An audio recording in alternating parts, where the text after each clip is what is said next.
मी तुम्हाला सांगतो की 2 तारखेपासून मी नागपूरच्या सगळ्या गोष्टी आम्ही परत चालू ही खरी गोष्ट आहे की नांदेडचा मोर्चा झाला नाही हे सगळ्या चर्चा आहे, परंतु नांदेडचा मोर्चा आता तणक्यात उडाला अशी सुद्धा सगळ्यांचं लक्ष असं लागलेलं आहे की नांदेड एकमेव जिल्हा असा आहे की काही चेहरे लोकांना माहिती आहे सगळ्या महाराष्ट्रात. सुनीता सोराळे असतील, दादासाहेब शेळके असतील, राहुल प्रधान असतील, हे काही चेहरे माहित आहेत महाराष्ट्राला, हे आंदोलनाचे चेहरे आहेत आणि सगळ्या महाराष्ट्रामध्ये एक भिक्खूचा चेहरा आंदोलनाला आहे ही एकच आता ही जर ताकद वाढवायची असेल तर मी आपल्याला सूचना देतो. फक्त या प्रत्येक माणसाच्या यंत्रणा आहे, अनिलदादाची एक यंत्रणा आहे, दादासाहेबांची यंत्रणा आहे, राहुल प्रधानची यंत्रणा आहे आणि प्रत्येक तालुक्यावर आहे.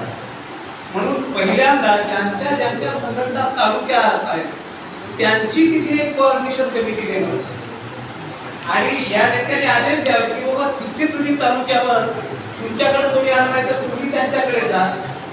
आणि भारतीय बौद्ध महासभा ही आपली सर्वांची प्रमाणित संस्था असल्यामुळे जेव्हा आंबेडकर कुटुंबातला कोणताही माणूस भारतीय बौद्ध महासभेला आवाहन करतो त्यावेळेला तो मेसेज हा अगदी शेवटच्या तुकड्यापर्यंत जातो.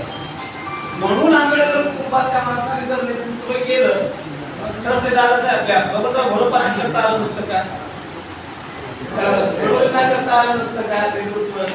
पण त्यांनी 7 तारखेला आनंदराज साहेबांनाच का निवडलं, त्यांना माहिती आहे आनंदराज साहेबांनी व्हॉट्सअपवर जरी एक आवाहन केलं तरी झाडून सगळे बद्ध येतात आणि म्हणून जर त्यांच्याकडे आपण नेतृत्व देऊ शकलो तर त्याची नाही आपली आपली पण हे जेव्हा समोर दिसतील त्यांच्यासोबत चिवड दिसेल त्यावेळेला लोकांना या म्हणायची गरज पडणार त्याबाबत लोक येईल. फक्त तो आर्थिक नियोजनाचा प्रश्न आहे.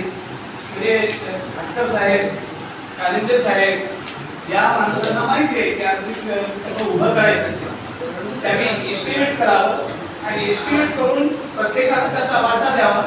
आपोआप लोक पैसे देतील. आंदोलनाला लोक पैसा करत नाही तेव्हा आपला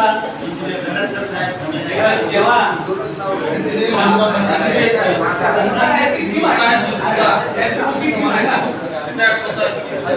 त्यांची मोठी टीम आहे. अशा पद्धतीने जर आपण केलं तर कष्ट कमी होतात. तालुक्याची जर समन्वय समिती असेल प्रत्येक समितीचा त्याच्यात एक मेंबर असला की तो खेड्यापर्यंत जातो. एवढं